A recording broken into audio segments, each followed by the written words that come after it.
Hey, so I have a message from Isis and Hecate that I channeled probably about a week ago.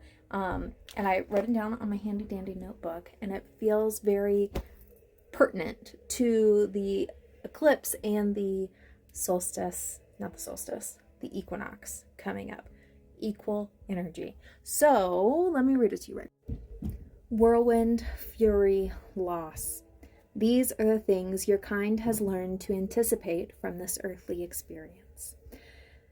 Many use hope as an escape, a drug, clinging to it instead of woe. They do not understand that in order to rise from the depths, they must first allow themselves to succumb to them, to surrender to the darkness and petition the light to enter there. That is how real change is formed. Not by shutting out the darkest part of the human experience, but by owning them and allowing the light to shine upon them. Most would associate that which lies within the darkness with pain. Pain is what occurs when you pretend darkness does not exist, for light was formed from darkness itself, a tool to eliminate, not to distract. Hope is a tool of surrender, a practice in the inevitable. When you can accept that darkness and light can coexist peacefully, then you might be free. Those that continue to exhaust themselves in an attempt to keep darkness from light will remain chained to their folly. We love you, dear one. We entrust you to deliver our message of peace. Like I said, so that is from Goddess Isis and Goddess Hecate coming in together. And in my life, I've seen a lot of times when I have that darkness come up, the experience of the shadow, I often witness it. I don't try to change it. Sometimes I try to understand it, but a lot of times I'll just sit with it and let it know, like, hey, I'm here. I'm with you.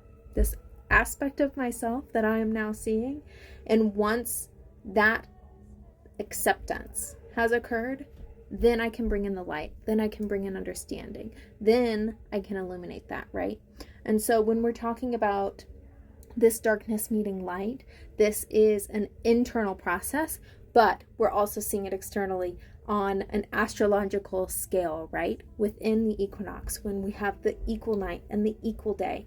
And there are these points when they meet, right? And so I think what is beautiful about this message is that it gives us permission to be all of ourselves. And that is one thing that society, especially in today's modern age, but honestly always, has told us that we have to separate. These parts are acceptable. You can show these to the world. These parts are unacceptable. Hide those in your shadow, right?